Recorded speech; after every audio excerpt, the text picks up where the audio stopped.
ጤና ይስጥልን የተወደዳችሁ ተከታታዮቻችን ምጣኔ ሀብታዊ እድገት ለማህበራዊ ዋስትናችን በማለት ተግቶ ከሚሰራው ገበያ ሚዲያ የካቲት 2 ቀን 2018 ዓ.ም የዕለቱን የምዕራፍ 1 የዜና ዘገባችንን ይዘንላችሁ ቀርበናል። የዜና ዘገባችንን ስፖንሰር ያደረገልን አጋራችን ደግሞ የሮሃ ፎሬክስ ቢሮ ነው። በዜና ዘገባችን ላይ የሮሃ ፎሬክስ ቢሮን የዕለቱን የውጭ ምንዛሬ ተመን መረጃ እናጋራችኋለን። በዜናዎቻችን ላይ ደግሞ የተመረጡ ምጣኔ ሀብታዊ ማህበራዊና ሌሎች ወቅታዊ እንዲሁም አዳዲስ ጉዳዮችን አካተናል። እንድትከታተሉን እንጋብዛችኋለን። በቅድሚያም አርዕስቶችን በመሬት ወረራና በሌሎች ከባድ የሙስና ወንጀል የተጠረጠሩ አመራሮችና ባለሙያዎች በቁጥጥር ስር መዋላቸው ተነገረ። ከዚህ በተጨማሪም ወንጀሉን በተመለከተ አዳዲስና አነጋጋሪ ጉዳዮች እየወጡ ይገኛሉ። በዝርዝር ይዘነዋል። በመድኃኒት ችርቻሮ ዘርፍ አዲስ ፍቃድ ለሚጠይቁ ተቋማት የችሮታ ጊዜ አይሰጥም ተባለም። ይህን ተከትሎ ዝርዝር መረጃ ይዘናል፣ እናጋራችኋለን። አብሲኒያ ባንክ ከገቢዎች ሚኒስቴር ጋር የከረረ ክርክር ውስጥ መግባቱ ተሰማም። ለባንኩና ለሚኒስትሩ ከፍተኛ ክርክር መንስኤ ነው የተባለው ጉዳይም ተገልጿል። የምትሰሙት መረጃችን ነው። ከባህር ማዶ መረጃዎቻችን መካከል ደግሞ በኢትዮጵያና ኤርትራ መካከል ያለው ውጥረት የአሜሪካን ከፍተኛ ትኩረት የሚሻ ጉዳይ ነው መባሉን ተከትሎ አነጋጋሪ መረጃዎች ወጥተዋል።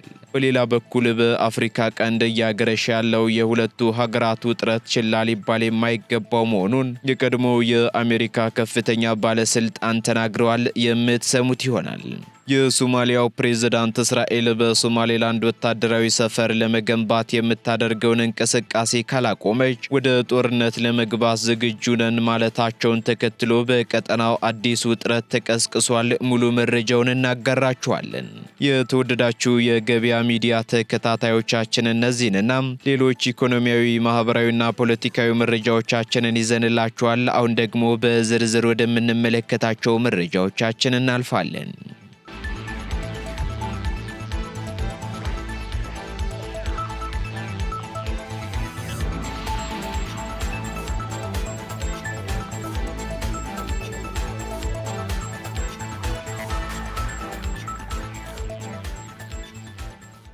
አዋሽ ባንክ በዲጂታል የክፍያ ስርዓት የተከናወነው የገንዘብ ዝውውር 1 ትሪሊዮን ብር መድረሱን አስታወቀ።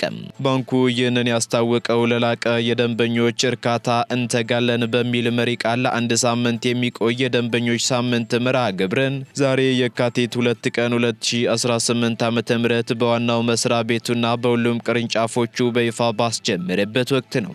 ይህ ሳምንት ባንኩ ከደንበኞቹ ጋር ያለውን አጋርነት ለማጠናከርና ለሰራተኞቹ የላቀ አገልግሎት አሰጣጥ መንፈስን ለመቅረጽ የታለመ ነው ተብሏል። የባንኩ ዋና ስራ አስፈጻሚ አቶ ፀሐይ ሽፈራው በመርሃ ግብሩ መክፈቻ ላይ እንደገለጹት አዋሽ ባንክ ከተመሰረተበት ጊዜ ጀምሮ ላለፉት 30 ዓመታት ደንበኛን ማዕከል ያደረገ አገልግሎት ሲሰጥ ቆይቷል ብለዋል። በአሁኑ ወቅትም የባንኩ የቅርንጫፎች ቁጥር ከ1000 በላይ መድረሱን የጠቀሱት ዋና ስራ አስፈጻሚው ታሪካዊው 1000ኛው ቅርንጫፍ በቅርቡ በኦሮሚያ ክልል መከፈቱን አስታውቀዋል። ባንኩ ከቅርንጫፍ መስፋፋት ጎን ለጎን በዲጂታል ባንኪንግ ዘርፍ ከፍተኛ ለውጥ እያመጣ እንደሚገኝም ተገልጿል። በተለይም አዋሽ ብር ፕሮ የሞባይል መተግበሪያ የኢንተርኔት ባንኪንግና የወኪል ባንኪንግ አገልግሎቶችን በማዘመን ደንበኞች ባሉበት ቦታ ሆነው የባንክ አገልግሎት እንዲያገኙ እያደረገ ይገኛልም ተብሏል። ባለፉት 6 ወራት ብቻ በዲጂታል የክፍያ ስርዓት የተከናወነው የገንዘብ ዝውውርም 1 ትሪሊዮን ብር መድረሱን የዘርፉን ስኬት የሚያሳይ መሆኑም ተጠቁሟል። የደንበኞችን ቅሬታና አስተያየት በቅርብ ለመከታተልም ባንኩ በ8980 ነጻ የስልክ መስመርና በኦንላይን አማራጮች አገልግሎት እየሰጠ ይገኛል ተብሏል።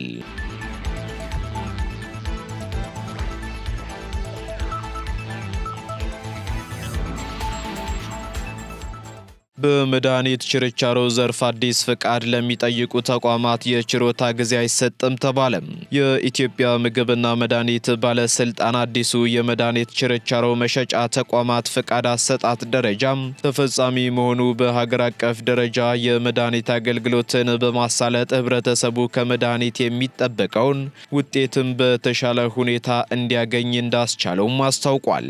ቀደም ሲል በሀገር አቀፍ ደረጃ ወጥ የሆነ የመድኃኒት ችርቻሮ መሸጫ ተቋም ደረጃ ባለመኖሩ ምክንያት እያንዳንዱ ክልል የራሱን መመሪያና የተለያዩ መስፈርቶችን በማውጣት ይተገብር እንደነበር የባለስልጣኑ የቅርንጫፍ ጽሕፈት ቤቶች ማስተባበሪያ መሪ ስራ አስፈጻሚ አቶ ወንዱ ቀጠለ ተናግረዋል። ይህ አይነቱ አሰራርም በክልሎች መካከል በመድኃኒት ቤቶች አሰራር በቁጥጥርና በአገልግሎት አሰጣጥ ላይ ከፍተኛ ልዩነቶችና አለመጣጣሞች እንዲፈጠሩ ምክንያት ሆኖ መቆየቱም ተነግሯል። በአሁኑ ወቅትም በመላው ሀገሪቱ ተፈጻሚ የሚሆን አንድ ወጥና ደረጃውን የጠበቀ ሀገር አቀፍ ደረጃ ተዘጋጅቶ ስራ ላይ መዋሉን የገለጹት አቶ ወንዱ ደረጃው እንዲወጣ የሚያስፈልገበትን ምክንያትም አብራርተዋል። በዚህም መሰረት በክልሎች መካከል ፍትሃዊ የመድኃኒት ዕድል አገልግሎት ለማረጋገጥ አግባባዊ የመድኃኒት አጠቃቀምን ለማስፈን በሀገር አቀፍ ደረጃ የመድኃኒት አገልግሎት ጥራትና ደህንነትን ለማሻሻል የቁጥጥር ስርዓቱ ወጥ እንዲሆን ለማድረግ እንዲሁም በባለስልጣን መስሪያ ቤቱና በክልል ተቆጣጣሪ አካላት መካከል ያለውን ቅንጅታዊ ስራ ለማጠናከር እንደሆነም ተጠቁሟል። በመሆኑም አዲሱ የመድኃኒት ችርቻሮ መሸጫ ተቋማት ደረጃ ከወጣ በኋላ አዲስ ፈቃድ የሚጠይቁ መድኃኒት ቤቶች ከመጀመሪያውኑ መስፈርቱን ሙሉ በሙሉ ማሟላት እንደሚጠበቅባቸውም ኃላፊው አሳስበዋል። በዚህም ምክንያት ለአዳዲስ አመልካቾች ምንም አይነት የችሮታ ጊዜ የማይሰጥ መሆኑን ገልጿል ሲል ካፒታል ጋዜጣ ዘግቧል። ነገር ግን አገር አቀፍ ደረጃው ከመውጣቱ በፊት በህጋዊ መንገድ ለተመሰረቱ መድኃኒት ቤቶች አዲሱን መስፈርት ቀስ በቀስ እንዲያሟሉ የችሮታ ጊዜ ተሰጥቷቸዋል ተብሏል።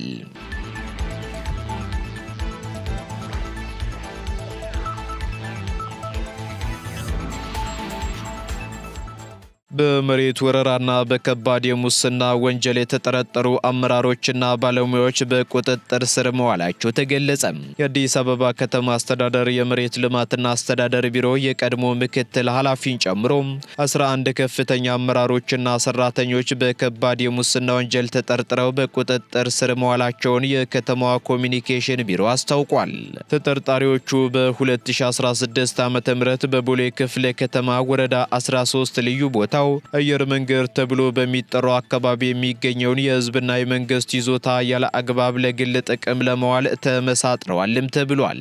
ለግል ጥቅም መዋሉም የተሰማው ቦታ በ9ኛው መዋቅራዊ ፕላን በአድዋ ፓርክነት ተይዞ የነበረና በ10ኛ መዋቅራዊ ፕላን ደግሞ በዊንዶ ኦፍ አፍሪካ በከተማ ደረጃ በመናፈሻነት ለህዝብ አገልግሎት የተያዘ እንዲሁም በመሬት ባንክ ውስጥ ያለውን ይዞታ ያለ ህጋዊ ምክንያት ሰነድ አልባ ይዞታ ነው ማለታቸው ተነግሯል።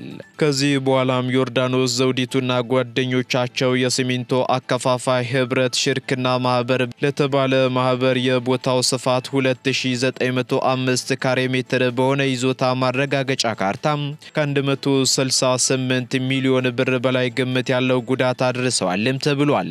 በዚህም ከወረዳ ከክፍለ ከተማና መሬት ልማትና አስተዳደር ቢሮ ድረስ በጥቅም ተሳስረው ስልጣንን ያለ አግባብ በመገልገል ከባድ የሙስና ወንጀል ፈጽመዋል በሚልም ተጠርጥረዋል። በቁጥጥር ስር የዋሉት አመራሮችና ባለሙያዎችም ከወረዳ እስከ ከተማ አስተዳደርና ፍትህ ቢሮ ድረስ የተዘረጉ ሲሆን የመሬት ልማትና አስተዳደር ቢሮ የቀድሞ ምክትል ኃላፊ፣ የቦሌ ክፍለ ከተማ መሬት ልማትና አስተዳደር ጽሕፈት ቤት የቀድሞ ኃላፊ፣ በከተማ አስተዳደሩ ፍትህ ቢሮ የወንጀል ጉዳዮች ዳይሬክተር የነበሩና የመሬት ልማትና አስተዳደር ቢሮ የህግ ቴክኒክ ጉዳይ ክትትል ዳይሬክተር ይገኙበታል።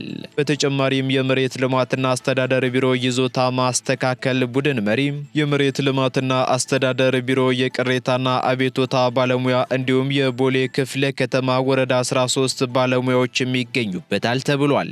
ተጠርጣሪዎቹ የተሰጣቸውን የመንግስት ኃላፊነት ወደ ጎን በመተው ከጥቅም አጋሮቻቸው ጋር በመተሳሰር የሙስና ወንጀል ፈጽመዋል የተባለም ሲሆን በፖሊስ ቁጥጥር ስር ውለው በፌዴራል ከፍተኛ ፍርድ ቤት ልደታ ምድብ ችሎት ቀርበው ተጨማሪ ጊዜ ቀጠሮ ተጠይቆባቸው ምርመራው መቀጠሉ ተገልጿል።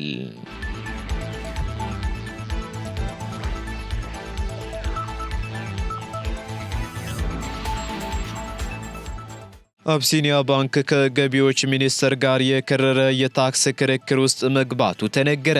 የአቢሲኒያ ባንክ ለተፈረመ ካፒታል ማሟያነት በሚውል የትርፍ ድርሻ ላይ በሚታሰብ የ10 በመቶ የታክስ ክፍያ ዙሪያ ከገቢዎች ሚኒስቴር ጋር ከፍተኛ የሕግ ክርክር ውስጥ መግባታቸው ተገልጿል። የሕግ ውዝግቡም የተፈጠረው ደግሞ ባንኩ የካፒታል መጠኑን ለማሳደግ የተጠቀመበት የትርፍ ክፍፍል አሰራር በገቢዎች ሚኒስቴር ዘንድ እንደ ግል ገቢ በመቆጠሩ ነው ተብሏል። የገቢዎች ሚኒስቴር በከፍተኛ የግብር ከፋዮች ቅርንጫፍ ጽሕፈት ቤት በኩል ጉዳዩን ተመልክቶ ሂደቱ የባለ አክሲዮኖች የግል ዕዳ እንደ መክፈል ስለሚቆጠር በገቢ ግብር አዋጅ መሰረት 10 በመቶ ተቀናሽ ታክስ ሊከፈልበት ይገባል የሚል አቋሙንም አንጸባርቋል። በአንጻሩ አቢሲኒያ ባንክ በኢትዮጵያ ባንኮች ማህበር በመታገዝ እንዲህ አይነቱ ክፍያ መልሶ በካፒታል ላይ የፈሰሰ እንጂ እንደ ግል ገቢ ሊታይ አይገባም በሚል እየተከራከረ ይገኛል ተብሏል። ባንኩ ይህንን አካሄድ ሲጠቀም የቆየውም የኢትዮጵያ ብሔራዊ ባንክ ያስቀመጠውን አነስተኛ የተከፈለ ካፒታል መስፈርት ለማሟላት እንደሆነ ተገልጿል። ለዚህ ክርክርም እንደ ምክንያት የተጠቀሰው የፌዴራል ጠቅላይ ፍርድ ቤት ሰበር ሰሚ ችሎት በቅርቡ በፀሐይ ኢንዱስትሪ አክሲዮን ማህበርና በገቢዎች ሚኒስቴር መካከል በነበረ ተመሳሳይ ጉዳይ ላይ የተሰጠ ውሳኔ ነው ተብሏል። ችሎቱ ለተፈረመ ካፒታል ማሟያነት የሚውል የትርፍ ድርሻ ግብር ሊከፈልበት እንደሚገባ መወሰኑ አሁን ላይ በአቢሲኒያ ባንክ ላይም እንደ አስገዳጅ ቅድመ ሁኔታ እየተወሰደ ነው ተብሏል።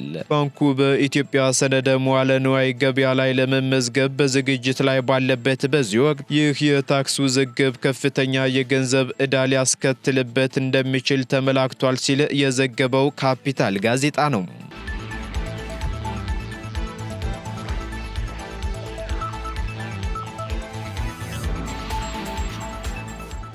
ቀጥለናል ውድ ተከታታዮቻችን። አሁን ደግሞ ከውጪ ወደ ያዝንላችሁ መረጃዎቻችን እንሸጋግራለን። በኢትዮጵያና ኤርትራ መካከል ያለው ስጋት የአሜሪካን ከፍተኛ ትኩረት የሚሻ ጉዳይ ነው ሲሉ የቀድሞው የአሜሪካ የአፍሪካ ጉዳዮች ረዳት ሚኒስትር ተናገሩ።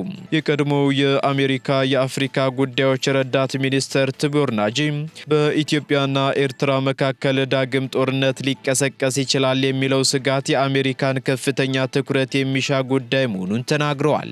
ይህን ጉዳይ በተመለከተም በኤክስ ገጻቸው ባሰፈሩት መልእክት አሜሪካ በሁሉም የዓለም ጉዳዮች ላይ እጇን ማስገባት ባይኖርባትም በአፍሪካ ቀንድ እያገረሽ ያለው የሁለቱ ሀገራት ውጥረት ግን ችላ ሊባል የማይችል መሆኑን አመላክተዋል። በዚህም ኢትዮጵያ በበርካታ ወሳኝ ጉዳዮች ላይ ውይይት እንዲደረግ እየጠየቀች መሆኑን የጠቀሱት ቲቦር ናጂ እንዲህ አይነቱ ድርድሮች ደግሞ ውጤታማ እንዲሆኑ የከፍተኛ ደረጃ ዓለም አቀፍ ድጋፍ እንደሚያስፈልጋቸው ገልጸዋል። ረዳት ሚኒስትሩ አክለውም በሁለቱ ሀገራት መካከል ሊነሳ የሚችል ጦርነት ሊታሰብ የማይችል ጥፋት ሊያስከትል እንደሚችልም አስጠንቅቀዋል። በመሆኑም ዋሽንግተን ግጭቱን ለማርገብና ንግግሮችን ለመደገፍ ትኩረት ሰጥታ መንቀሳቀስ እንዳለባት ያሳሰቡት ቲቦር ናጂ በሁለቱ ሀገራት መካከል የጦር መሳሪያ ዝውውር ክስና የባህር በር ጥያቄን ተከትሎ ዲፕሎማሲያዊ ንግግሮች እየከረሩ መምጣታቸውንም ገልጸዋል። በሌላ በኩል የኤርትራ ኃይሎች የኢትዮጵያን ሉዓላዊ ግዛት ለቀው እንዲወጡ የሚጠይቅ ጥብቅ ማስጠንቀቂያ አዘል ደብዳቤም ለኤርትራ መላኩን የውጭ ጉዳይ ሚኒስቴር በትላንትናው ዕለት አስታውቋል። ለዚህ ጥያቄም ደግሞ አዎንታዊ ምላሽ ከተገኘ የኢትዮጵያ መንግስት የባህር በር ጉዳይን ጨምሮ አጠቃላይ የጋራ ጉዳዮች ላይ ድርድር ለማድረግ ፈቃደኛ መሆኑንም በተላከው ደብዳቤ ላይ ተመላክቷል።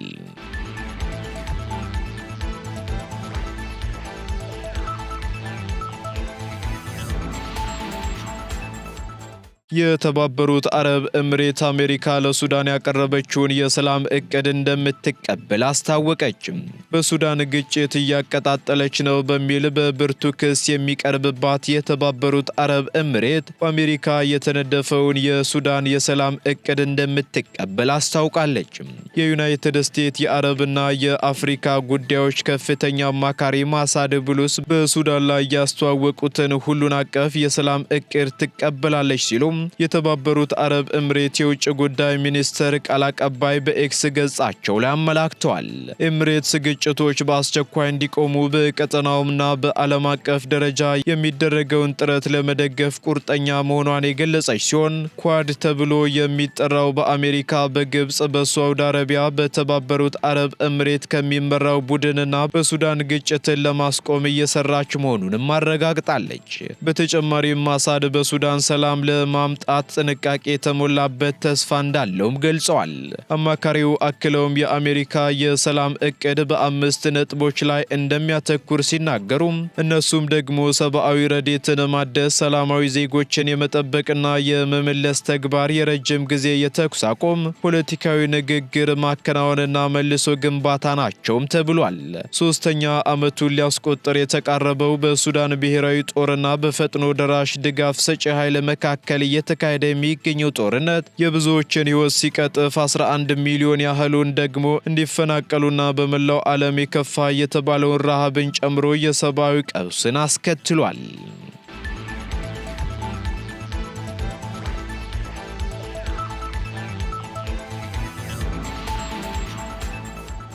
እስራኤል በሶማሌላንድ ወታደራዊ ሰፈር ለመገንባት የምታደርገውን እንቅስቃሴ ካላቆመች ወደ ጦርነት ለመግባት ዝግጁ ነን ሲሉ የሶማሊያው ፕሬዝዳንት ተናገሩ። የሶማሊያው ፕሬዝዳንት ሐሰን ሼክ መሐመድ እስራኤል ሶማሌላንድ ውስጥ የጦር ሰፈር ለመገንባት ማቀዷንና በሀገሪቱ የውስጥ ጉዳይ ጣልቃ መግባቷን ገልጸው ድርጊቱን በጽኑ እንደሚያወግዙትም አስታውቀዋል።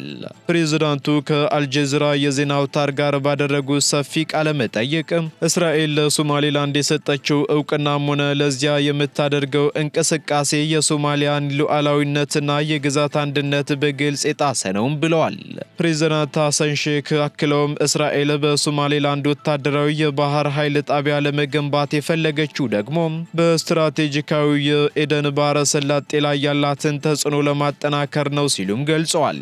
ሐሰን ሼክ መሐመድ በቃለ መጠይቃቸው ወቅት አነጋጋሪ የተባለ መረጃ የሚያጋሩ ሲሆን እስራኤል ፍልስጤማውያንን ከጋዛ በማፈናቀል ወደ ሶማሌላንድ ለማስፈር ማቀዷንና በምላሹም ደግሞ ለሶማሌላንድ እውቅና በመስጠት ለመቀየር መወሰኗንም ተናግረዋል።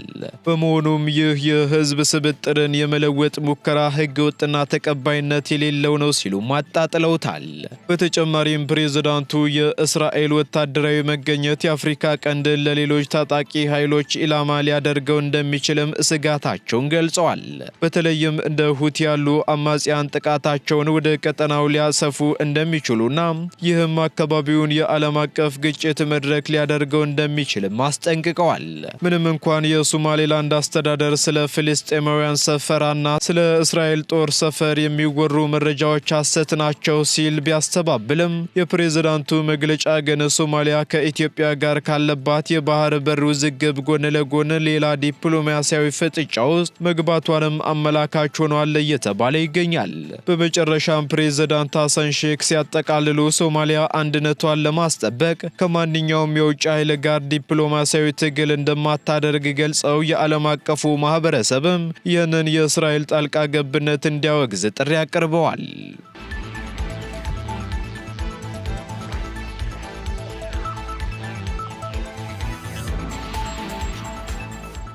ቀጥለናል ውድ ተከታታዮቻችን። በመጨረሻም የሮሃ ፎሬክስ ቢሮን የዕለቱን የውጭ ምንዛሬ ተመን መረጃ እናጋራችኋለን። በዚህም አንድ የአሜሪካ ዶላር 178 ብር ከ7 ሳንቲም እየተገዛ 181 ብር ከ63 ሳንቲም እየተሸጠ ይገኛል። ፓውንድ ስተርሊንግ 234 ብር ከ57 ሳንቲም እየተገዛ 239 ብር ከ26 ሳንቲም እየተሸጠ ይገኛል። ዩሮ ደግሞ 203 ብር ከ85 ሳንቲም እየተገዛ 207 ብር ከ92 ሳንቲም እየተሸጠ ይገኛል። ስዊስ ፍራንክ እንዲሁ 221 ብር ከ44 ሳንቲም እየተገዛ 225 ብር ከ86 ሳንቲም እየተሸጠ ይገኛል። የተባበሩት አረብ ኤምሬት ድራም ደግሞ 47 ብር ከ55 ሳንቲም መግዣው ሲሆን መሸጫው ደግሞ 48 ብር ከ50 ሳንቲም ሆኗል። የሳውዲ ሪያል እንዲሁ 46 ብር ከ77 ሳንቲም እየተገዛ 47 ብር ከ70 ሳንቲም እየተሸጠ ይገኛል። የቻይናው ዩዋን እንዲሁ 23 ብር ከ23 ሳንቲም እየተገዛ 23 ብር ከ69 ከ99 ሳንቲም የተሸጠ ይገኛል። የካናዳ ዶላር ደግሞ 120 ብር ከ17 ሳንቲም የተገዛ 122 ብር ከ57 ሳንቲም የተሸጠ መሆኑን የሮሃ ፎሬክስ ቢሮ የዕለቱ የውጭ ምንዛሬ ተመን መረጃ ያመለክታል።